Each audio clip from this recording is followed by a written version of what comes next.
Hi, welcome to A Girl Named Jared, the story of my life stuck in a girl's body. So, the last video I did, I apologize, I'm sitting in my car filming this before work. The last video I did, I talked about potentially starting testosterone and at least getting my checkup and seeing what that process would look like. So, I went in, I did the checkup at the beginning of March and talked about my struggle with trying to figure out if I'm trans, trying to figure out if I'm non-binary and what that would look like, and, what options I had to make my body match more of the way that I see myself in my head without having extreme results. And so I talked to the doctor about gel. I told her I didn't really want to give myself a shot every week and that I didn't know if that was going to be too strong of a dose, and I told her that I'd heard about gel, but I didn't know what the dosage looked like on that. And so we talked about that. She said, honestly, if I want to go on the absolute lowest dose of testosterone possible, that starting off with gel and just doing 1 pump a day would be the absolute lowest dose I could possibly be on, and then we could come back in a month and see what the results look like. So I did.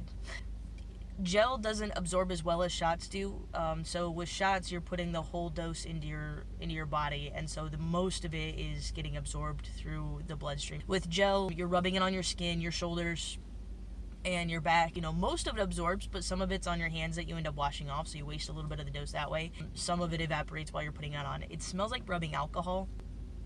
So as far as I could tell by doing some comparisons, and she said it's really hard to just do comparisons because everybody, there's not a one size fits all, there's not a one prescription fits all. But I was on a quarter dose or less of what the basic shot dosage would be for most guys who are doing shots every week. And that's taking into account the fact that some of it, doesn't get absorbed and things like that. So we had to do a bunch of blood work on that day, so that way we had some comparisons. So it was good. It was a great experience. I did the gel for a month, putting on 1 pump a day. I would shower, put it on, let it dry out, or let it dry on my skin while brushing my teeth and things, and then get dressed. When you're using the gel, you don't want to touch anybody else until it's absorbed, or have it come into contact with anybody else until it's absorbed. So, putting it on, getting dressed, that prevents that contact until it's completely absorbed. And, when I'm at work throughout the entire day, no big deal. So that's, the general idea of what I was doing. That first week, I noticed a little bit of an uptick in my energy, but then I would also, crash really hard. I would be exhausted by the end of the day. It's like going through puberty all over again. So you hit those points where you're just like, I can't go anymore. You hit a wall and you just crash and burn. Until then, you're just like, go, go, go, go, go.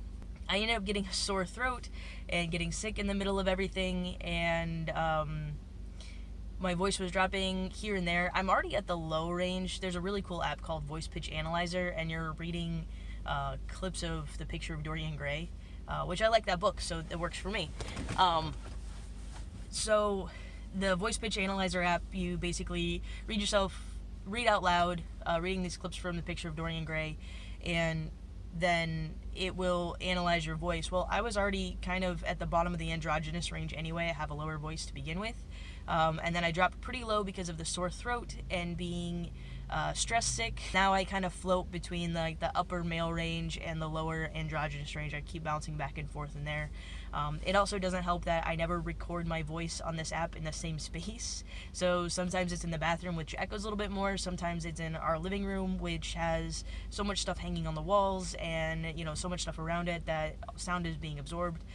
So I'm sure that's changing, some of the measurements also, and, causing the results to come out the way that they are.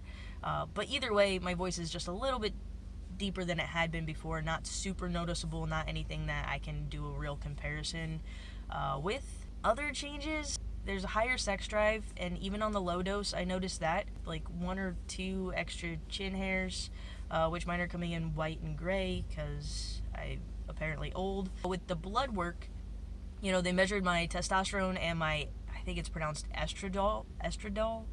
Estrogen levels. For testosterone, I was at, I'm just going to give the numbers because I don't know what their measurements are actually called, and I don't want to butcher it. So I was at 26, and the average for somebody my age should be 621 if I was male.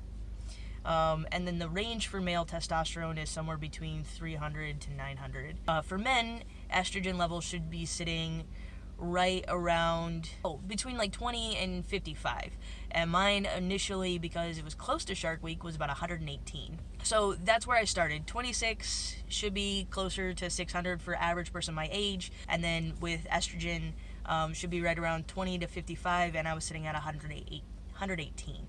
That's the first checkup. I had my second checkup. We went ahead and doubled my dose. It was a different doctor this time, same clinic, but they've got a late after hours, so you kind of get whatever doctor is volunteering that evening. So different doctor, but she had all of my stuff from the last time and checked over it, and she was like, you know what, let's go ahead and double that dose while we see what your levels and stuff are at. So, this should put me at about half of what, the average F to M is putting in as far as their shots go. And we're just going to test that out for a couple of months and kind of see how fast the changes come on. If I think that they're coming on too fast, I can drop my dose back down. And I can do that on my own because it's the pumps. I feel comfortable with that. Not really any drastic changes that I'm noticing so far with doing the double dose for a week now. More chin hairs, and the mustache hairs are getting darker. They were already kind of dark to begin with, but they're getting even darker. As far as the test results go, my T levels are up to 266, and so that's measuring from when I wasn't taking T to just doing that one pump a day, which everybody was telling me it was, oh my gosh, that's a super low dose, you're not even going to notice changes, like that's a really low dose. For those of you who are really, really unsure, you're non-binary and you don't want the changes to come super fast and you just want to take it as slow as possible, you're still gonna have changes on that one pump a day. So don't let anybody talk you out of it. If you're unsure or you just want to take things slow, see how it goes. The one pump a day, I went from T levels of 26 to T levels of 266 in 1 month on one pump a day. So it's totally doable to see changes and to have them happen slowly and to have them happen at a comfortable pace. Estrogen levels, I was at 118 and I am now down to 61. So once again, those estrogen levels are dropping. Ideally, I think I want my testosterone levels to be like right around 400, 450, maybe 500. I don't need to be the average male of my age.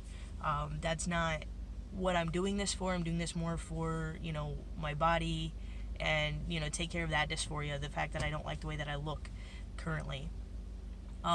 So I don't need high testosterone levels. Estrogen levels, it's great to have those go down. I'm really close to, the top of the range for where males usually are. If I'm at 61 and the top of the range is typically 55, like that feels good to me. So far, those are my changes. As far as emotional changes, I have not gone into a huge rage. I haven't been super angry. I haven't been noticing any kind of weird cramping in my stomach or anything with, period issues.